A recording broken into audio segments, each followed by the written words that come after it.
Hey folks, BlackCross here, and welcome back to another video game review. And today's video game review we're going to be reviewing NEO The World Ends With You.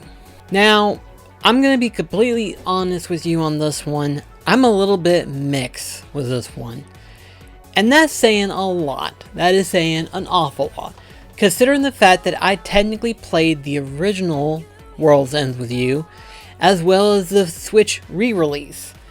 And I really liked it, both of them. I especially like how they, in a way, continued the legacy of The World Ends With You through the Switch. Now, the motion controls, yeah, they're not perfect, but when you put it in portable mode, where it has the touchpad and everything like that, it works really well. And needless to say, I can't down it, you know?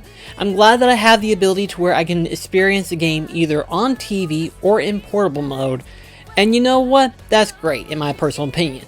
You make it convenient for me, and I enjoy it. In the Final Mix version, they added an extra story, and that extra story continues on into NEO The World Ends With You.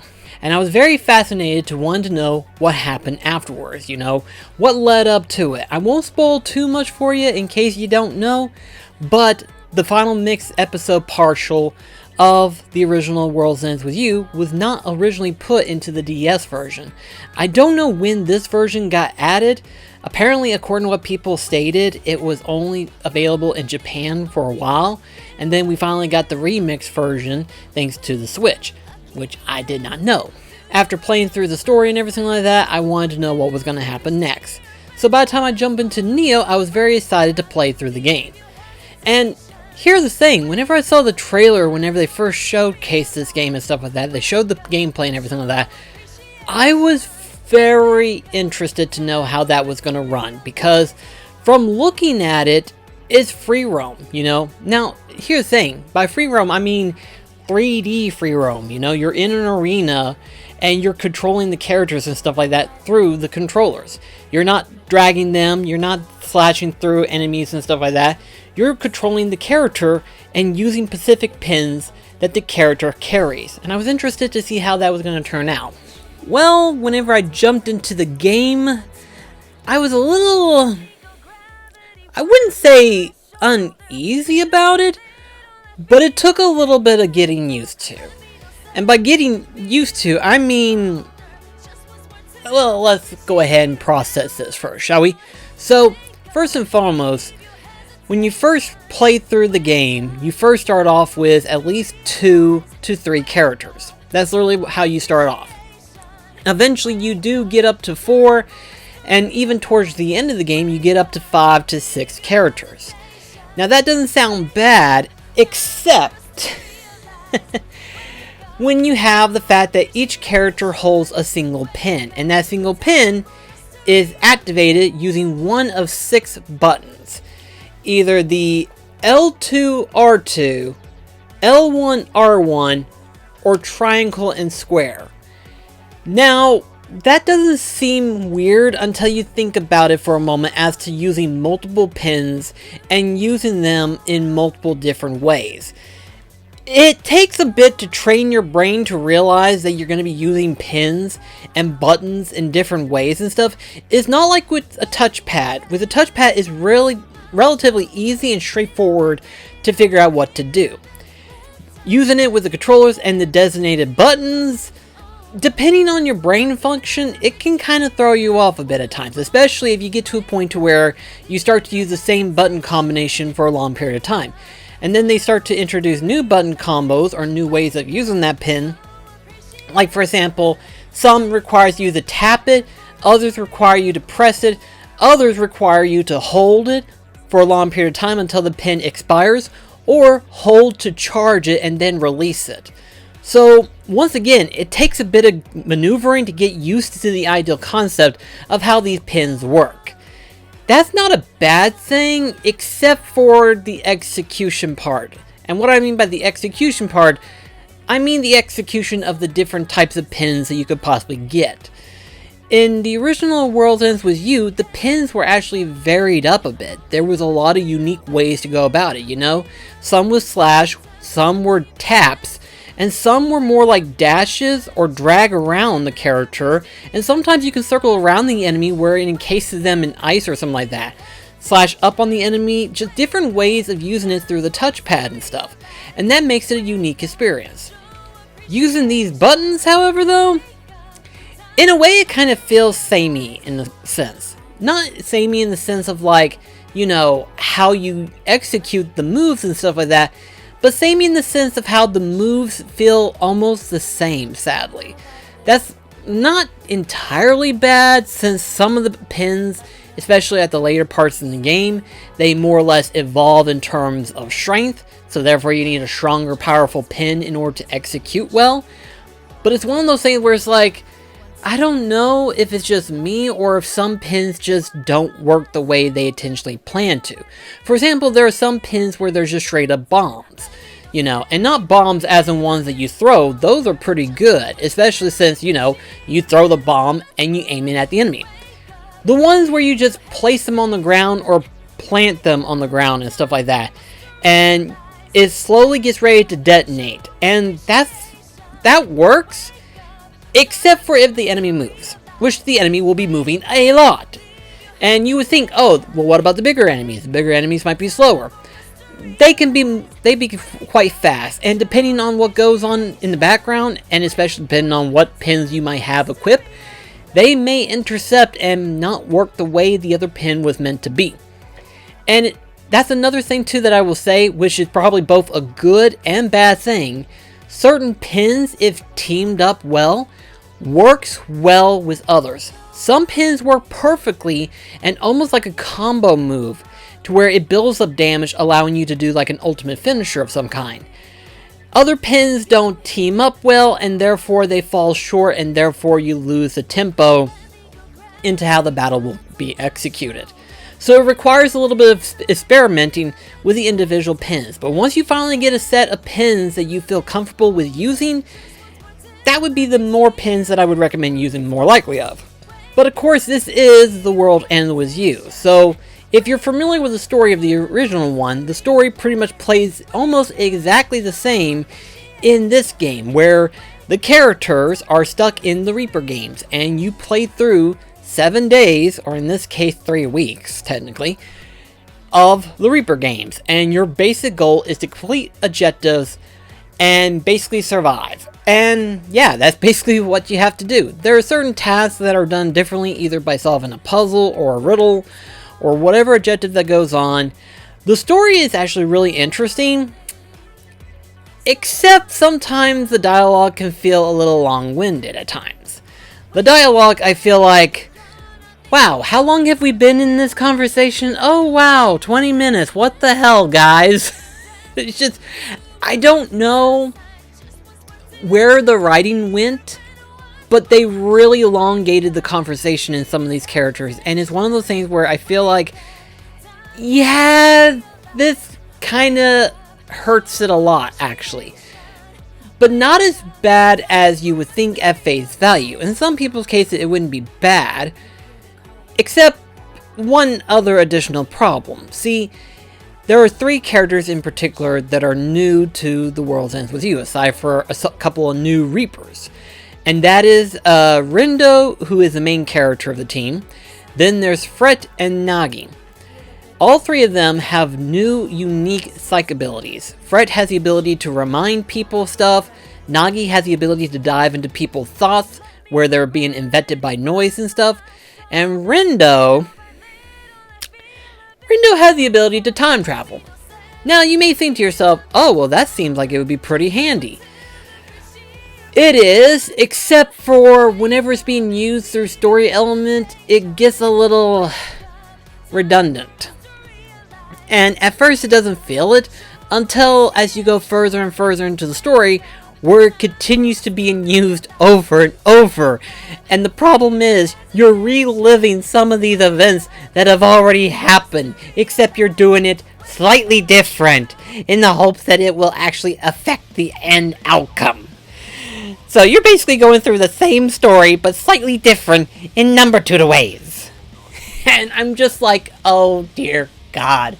It's like the second all of a sudden Rindo just goes into this time mode thing, I'm just like, Oh no, not this again! Like, I've heard some people complain about the Remind and the dive thing, but really, they're nothing compared to Rendo's time travel mechanic. That, to me, I mean, it's not even confusing. It actually makes sense, especially whenever it's explained later on in the game. I won't spoil it for you, but doing it and having to relive through these story segments and reliving the same dialogue that you've already went through, it kind of makes you feel like, if any of you have seen Markiplier Space, there's like a subsection in which where the character goes through the same thing over and over, and towards one portion of it, he basically does a speed run type thing where he basically slams Markiplier into every single thing because he knows how it's going to play out and he knows what's going to happen, and so he basically drags him into the next scenario, then drags him into the next following thing. It's like that. It's pretty much like that. I kid you not. That is exactly like that, where you're literally going through the same scenario and you're listening through the same dialogue and you're like, can we just hurry this up? It just, gosh, the dialogue was so tedious at times, and at some points I was just like, is there a way I could just skip all this? I'm tired of actually going through the scenario again.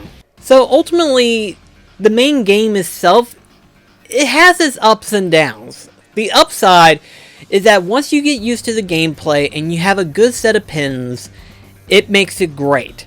And what's even better about it is the fact that technically they've added a new thing known as social media.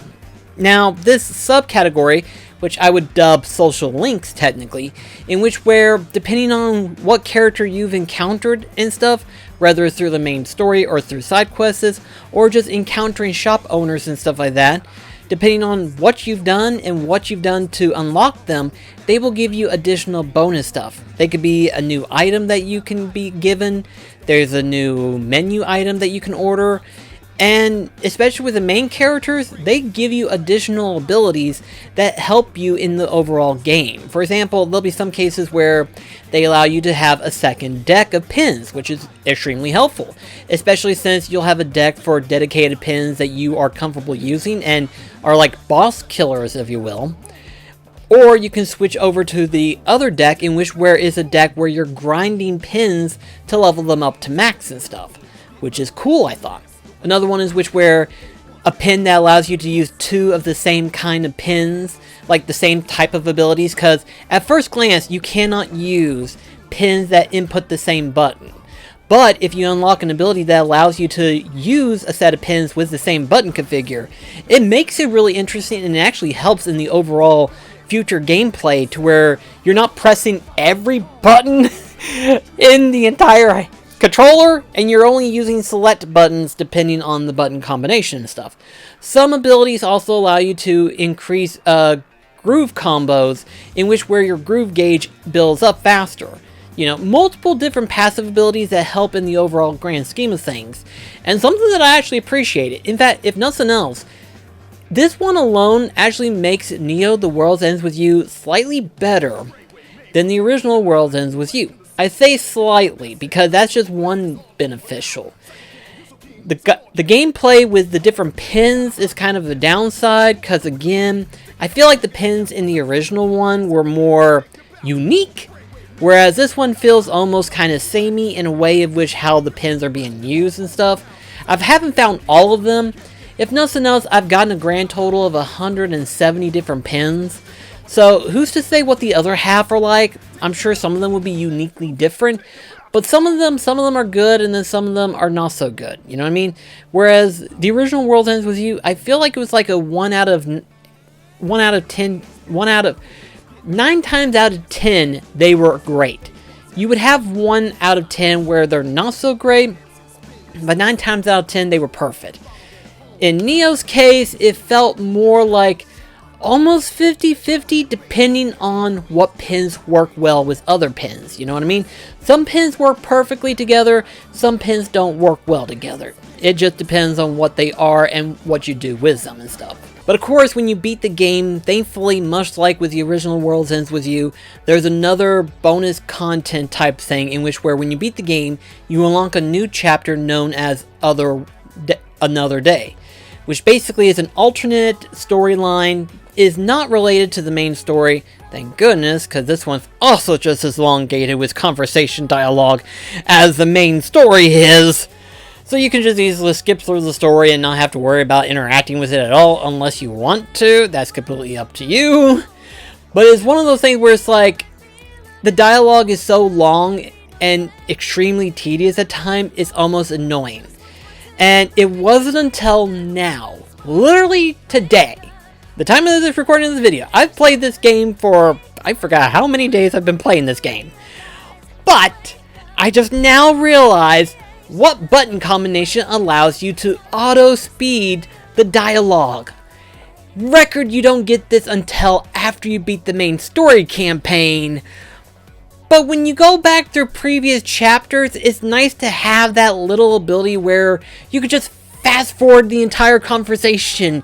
Because if you go through an entire conversation in the Neo World Ends With You, it will take you forever to finally get through some of the dialogue. Some of it is not too bad, but some of it is like, before I went through this, can we speed this thing up a bit? Come on already, we're getting old here! I sound continuously ragey at times, but like I said, the game's good in some areas, but in other areas, it needs better performance and stuff like that, you know? It's just one of those things. Now we come to the hard part of this video, and one that I'm actually regretting to say, because, here's the thing. I love The World Ends With You. Darn light.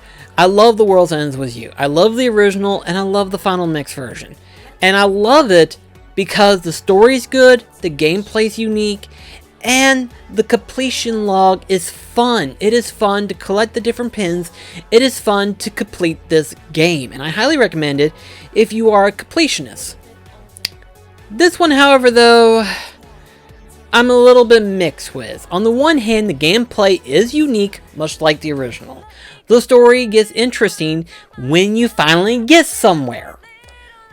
But until the gameplay does start to get better, it will feel tedious at times, and you won't know if you're progressing anywhere in the gameplay unless you finally get a good set of pins in which where you're actually blasting through enemies before they even had a chance to touch you. Sometimes they can't even touch you because of how much power or the type of combos you're able to pull off with the type of pins you found. You'll find some great and amazing pins, and sometimes you'll find utter shit. I'm kidding you not. There'll be some pins that will feel like as though as if they're doing practically nothing, you know? It's like useless pins except for just, you know, meandering, grinding and stuff like that.